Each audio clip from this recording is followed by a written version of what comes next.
everyone, welcome to my channel English Grammar Full Marks. How are you? I am fine as always. Okay, so let's start today's video. First of all, you should know कि आज की video में मैं क्या बोलने वाली हूँ. आज की वीडियो में आप लोगों को मिलने वाला है डायरेक्ट एंड इनडायरेक्ट स्पीच, जो आई थिंक सबसे ज़्यादा इम्पोर्टेंट है. मतलब अगर आप क्लास 5th में हो तब भी ये चाहिए, अगर आप क्लास 12th में हो तब भी ये चाहिए, अगर आप जॉब के लिए इंटरव्यू के लिए जा रहे हो तब भी ये चाहिए. ये इतना इम्पोर्टेंट है. इसलिए जो डायरेक्ट और इनडायरेक्ट स्पीच है बहुत ही रूल्स एंड रेगुलेशंस है कि ये रूल ऐसे होगा तो ऐसे होगा, ऐसे होगा तो ऐसे होगा. लेकिन अगर आप उस रूल के पीछे भागोगे ना, कि रूल्स को याद रखोगे ना, देन आप लोगों को ऐसा लगेगा कि मतलब सब इसका रूल उसमें, उसका रूल इसमें हो जाएगा. तो जो भी रूल है उसको थोड़ा लॉजिकली लेना है, थोड़ा दिमाग से सोचना है. सोच के करोगे तो बिल्कुल इजी हो जाएगा, अगर रट्टा लगाओगे तो बहुत मुश्किल है, पहले से ही बता रही हूँ. और जैसे कि आप लोग सोच सकते हो कि दिमाग से आप लोगों को समझना है, तो आप लोगों को ये वीडियो देखना है. ये मेरी गारंटी है कि इस वीडियो के बाद मतलब डायरेक्ट और इनडायरेक्ट स्पीच के मैं जो भी वीडियो बनाने वाली हूँ, मीन्स पार्ट 1, पार्ट 2, पार्ट 3, पूरे वीडियो देखने के बाद इनडायरेक्ट एंड डायरेक्ट स्पीच के जितने भी कंफ्यूजन है, फर्स्ट ऑफ ऑल वो तो सारा जो है वो सॉल्व हो जाएगा, कोई डाउट्स नहीं रहेगा. सेकंड ऑफ ऑल कि कोई भी एग्जाम में आप बैठो, चाहे वो कॉम्पिटिटिव एग्जाम हो, चाहे वो स्कूल के एग्जाम हो, चाहे वो कॉलेज के एग्जाम हो, कोई भी एग्जाम में आप लोगों के लिए कोई भी सेंटेंस हो तो कोई प्रॉब्लम नहीं होने वाला. तो लेट्स स्टार्ट. ओके, मेरे साथ रहो, मेरे चैनल के साथ रहो, तो आप लोगों को बहुत ही सुंदर सुंदर मतलब इतना ज़्यादा अच्छा टिप्स मिलने वाला है डायरेक्ट और इनडायरेक्ट स्पीच में, जो आप लोग you can not think about it. Okay, so let's start to this topic. Okay, so आज का जो टॉपिक है वो है direct and indirect speech. Okay, सबसे पहले ये पार्ट 1 है, ये ध्यान में रखना. पार्ट 1 जब आप डायरेक्ट और इनडायरेक्ट स्पीच पढ़ोगे, ऐसे नहीं कि पार्ट 2 से स्टार्ट कर रहे हो या पार्ट 3 पहले देख लिया तो कुछ भी नहीं समझ में आएगा. Part 1 then part 2 then part 3 ऐसे देखोगे तो बिल्कुल क्लियर हो जाएगा. तो सबसे पहले हमें ये जानना है कि डायरेक्ट और इनडायरेक्ट स्पीच है क्या. क्या ये डायरेक्ट स्पीच ये क्या है. तो सबसे पहले देखो, मैंने इधर एक पिक्चर बनाया. ये फादर है. ओके, ये 2 भाई है, अमन है, अरुण है. अमन छोटा है, अरुण बड़ा है. ओके, तो पापा ने अमन से एक बात की. ओके, फादर ने मीन्स पापा ने अमन से एक बात की, छोटे वाले से. ओके, और अमन ने वही बात फिर अरुण को बोला. तो पापा जब अमन को बोला तो डायरेक्ट बोला. अब पापा की बात जो अमन ने अरुण को बताया वो इनडायरेक्ट हो गया. मीन्स अगर किसी ने मुझे बोला कि डायरेक्ट उससे बात हो रही है, मानो मैं किसी से बात कर रही हूँ, वो डायरेक्ट मेरे से बात कर रहा है, लेकिन जब उसकी बात मैं किसी और को बताऊंगी तो इनडायरेक्ट बताऊंगी ना. अपने फिर मैं अपनी लैंग्वेज में बताऊंगी उसे. ऐसे नहीं कि उसने मुझे बोला आई लव यू, मैंने भी उसको दूसरे को जाके बोल दिया आई लव यू, तो वो क्या समझेगा कि मैं आई लव यू बोल रही हूँ. नहीं, मुझे किसी ने बोला आई लव यू, मैंने फिर ये बोला कि आई लव यू, जो उसने मुझे बोला आई लव यू, तो ये इनडायरेक्ट हो गया. सपोज मेरे बेटे ने मुझे बोला कि मम्मा आई लव यू. ओके, मैं मेरे फ्रेंड को जाके ये नहीं बता सकती आई लव यू. मैं कैसे बोलूंगी कि मेरे बेटे ने मुझे कहा मम्मा आई लव यू, कि ही लव्स मी, ऐसे ही बताऊंगी ना. मैं ये नहीं बोलूंगी कि मेरे बेटे ने कहा, ये नहीं बोल के मैंने बोला उसने मुझे आई लव यू बोला, मैंने किसी और को आई लव यू बोला, ऐसे नहीं. जब मैं उसकी बात किसी और को बताऊंगी फिर अपनी लैंग्वेज में बताऊंगी, तो वो हो गया इनडायरेक्ट. समझ में आया. तो अब सेंटेंस से समझो. देखो, पापा ने अमन को बोला डायरेक्ट, ये हो गया डायरेक्ट स्पीच. अब जब अमन ने पापा की बात अरुण को बोला तो वो हो गया इनडायरेक्ट. फिर अमन ने फिर टाइम भी चेंज हो गया. जिस टाइम ने पापा ने बोला था उसी टाइम पे नहीं हुआ ना, नहीं हुआ, तो वो अलग हो गया. तो इतना तो समझ में आ गया कि डायरेक्ट और इनडायरेक्ट क्या है. डायरेक्ट ये है कि जब हम मतलब पापा ने अमन को डायरेक्ट बोला, वो जो पापा ने अमन को बोला वो डायरेक्ट है. ओके, अमन को ही एड्रेस किया, अमन को ही बोला। और फिर अमन ने वही बात अरुण को बोला। पापा ने जो बोला अमन को, अमन ने अपनी लैंग्वेज में फिर अरुण को बोला, वो इनडायरेक्ट हो गया।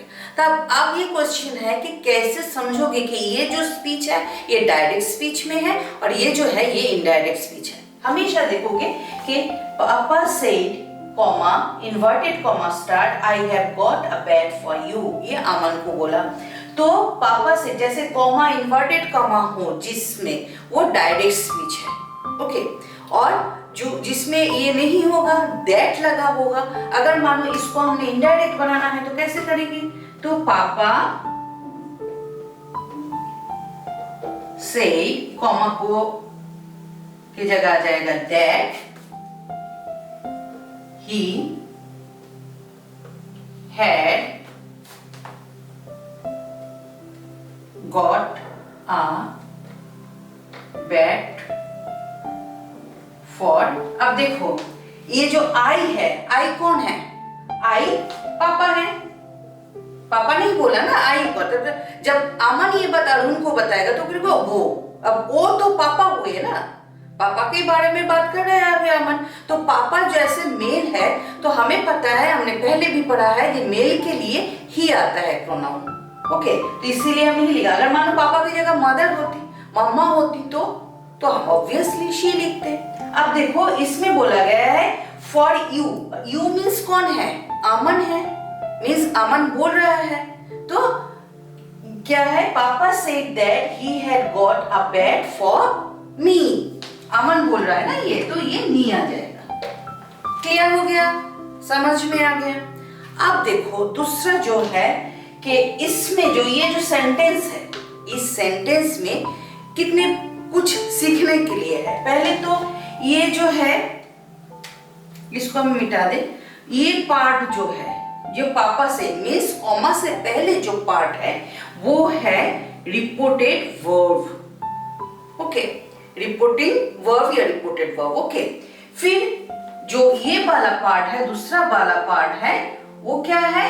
Reported speech. ओके, इसको मैं पापा और उसको मैं मिटा दे रही हूं।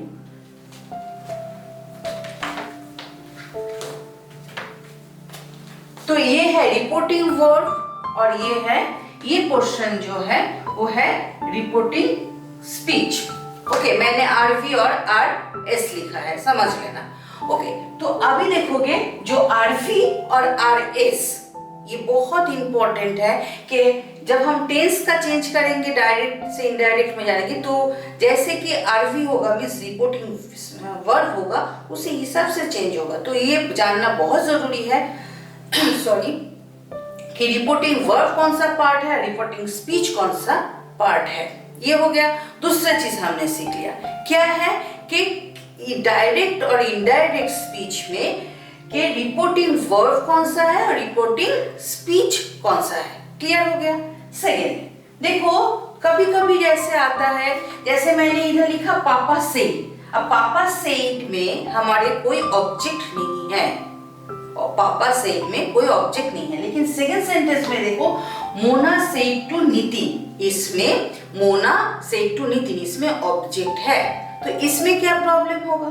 देखो अगर रिपोर्टिंग वर्ब में ऑब्जेक्ट है और रिपोर्टिंग वर्ब में अगर ऑब्जेक्ट नहीं है तो क्या चेंजेस होने वाला है? इसमें ये फर्स्ट सेंटेंस में रिपोर्टिंग वर्ब में ऑब्जेक्ट नहीं है, पापा सेड, तो इसमें क्या होगा? अगर ऑब्जेक्ट नहीं है तो ओनली होगा पापा से कॉमा हट के दैट लग जाएगा। ओके, और नेक्स्ट सेंटेंस में मोना सेड टू नितिन, अगर ऑब्जेक्ट है तो क्या होगा? मोना टोल्ड नितिन।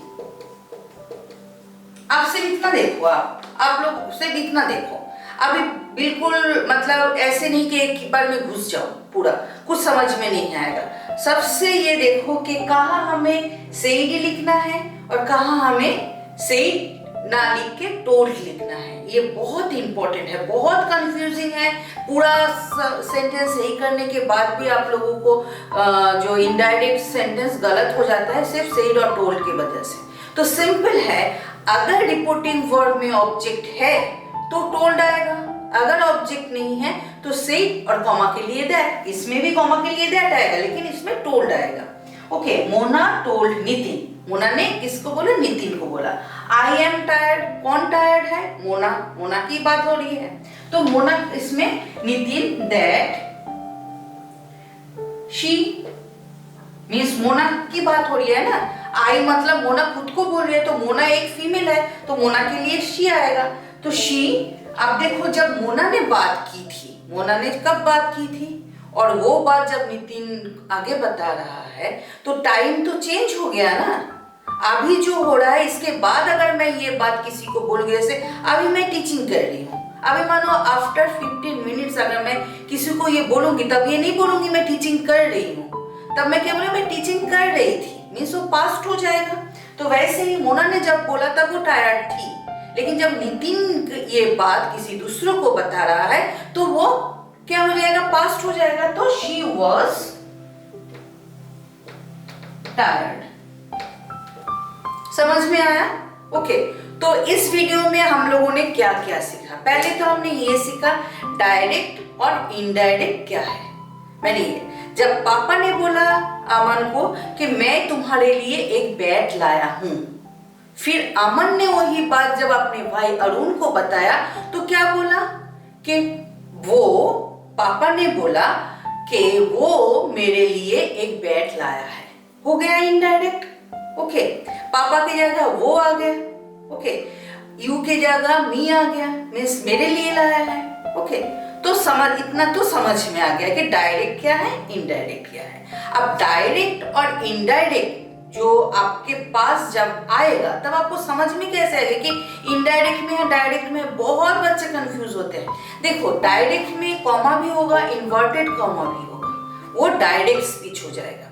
और इनडायरेक्ट में ये कॉमा, इन्वर्टेड कॉमा नहीं होगा, लेकिन कॉमा की जगह पे इन्वर्टेड कॉमा और कॉमा की जगह पे एक दैट आना है, कॉमा की जगह पे एक दैट आना है और इन्वर्टेड कॉमा हट जाना है।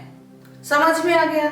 तो अगर किसी सेंटेंस में कॉमा और इन्वर्टेड कॉमा है तो देखते ही समझ जाओगे कि ये जो है ये डायरेक्ट स्पीच है। ओके, अगर किसी सेंटेंस में कॉमा हट नहीं है, इन्वर्टेड कॉमा भी नहीं है, कॉमा की जगह पे दैट आ गया, इन्वर्टेड कॉमा मतलब बिल्कुल नहीं है, बिल्कुल उठा दिया गया, मीन्स इरेज कर दिया गया। ओके, तो वो हो गया हमारा इनडायरेक्ट स्पीच। ओके, इतना तो समझ में आ गया। फिर जो कंफ्यूजन है कि रिपोर्टिंग वर्ब किसे कहते हैं और रिपोर्टिंग स्पीच किसे कहते हैं। जो कॉमा से पहले आएगा मीन्स जो बोल रहा है वो है रिपोर्टिंग वर्ब, और रिपोर्टिंग स्पीच क्या है? जो वो बोल रहा है। ओके, जैसे मैं बोल रही हूँ, मैं रिपोर्टिंग वर्ब हूँ। ओके, मैं जो बोल रही हूँ, जो बातें मैं कर रही हूँ, वो रिपोर्टिंग मीन्स इन्वर्टेड कॉमा के अंदर जो है वो रिपोर्टिंग स्पीच है। ये किस लिए जरूरी है कि रिपोर्टिंग वर्ब और रिपोर्टिंग स्पीच, क्योंकि रिपोर्टिंग वर्ब का जो टेंस है उसी हिसाब से हमें इनडायरेक्ट बनाना है। तो ये बहुत जरूरी है कि रिपोर्टिंग वर्ब हमें किसी टेंस में है, रिपोर्टिंग स्पीच हमें कैसे चेंज करना है, तो ये जानना जरूरी है। रिपोर्टिंग वर्ब क्या है, रिपोर्टिंग स्पीच क्या है। देन लास्ट, आज की वीडियो में जो लास्ट पॉइंट है वो ये है कि कहाँ हमें सेड को सेड ही रखना है और कहाँ हमें टोल्ड करना है। अगर रिपोर्टिंग वर्ब में ऑब्जेक्ट है तो उसमें सेड की जगह पे टोल्ड आएगा, अगर ऑब्जेक्ट है तो टोल्ड आ जाएगा। विदाउट ऑब्जेक्ट है, जैसे फर्स्ट सेंटेंस में कोई ऑब्जेक्ट में पापा सेड तक ही है तो इसमें पापा सेड हो जाएगा, कॉमा हट के दैट लग जाएगा। क्लियर हो गया? आज की वीडियो इतना तक ही है। इसके बाद मैं लेके आ रही हूँ रिपोर्टिंग वर्ब और रिपोर्टिंग स्पीच। देख के आप लोगों को कैसे टेंसेस चेंज करना है वो पार्ट 2 में आप लोगों को समझ में आ जाएगा। आज के वीडियो में आप लोगों ने जो देखा है, आज की वीडियो में आप लोगों को जो भी पॉइंट मिला है, किसी एक जब भी वीडियो देखो किसी एक कॉपी में नोट डाउन करो, क्योंकि ये बहुत कंफ्यूजिंग है। अगर आप लोग वीडियो को बार बार नहीं देखोगे तो बिल्कुल भी समझ में नहीं आएगा। ऐसे लगेगा कि पता नहीं क्या क्या है, क्या रूल्स है, क्या है। अभी तक मैंने किसी रूल्स के बारे में बात नहीं की, सिर्फ आप लोगों को समझाया डायरेक्ट और इनडायरेक्ट स्पीच होता क्या है। ओके, रिपोर्टिंग वर्ब और रिपोर्टिंग स्पीच होता क्या है। ओके, क्लियर हो गया? कहाँ सही डालना है, कहाँ डोल डालना है, ये बताया।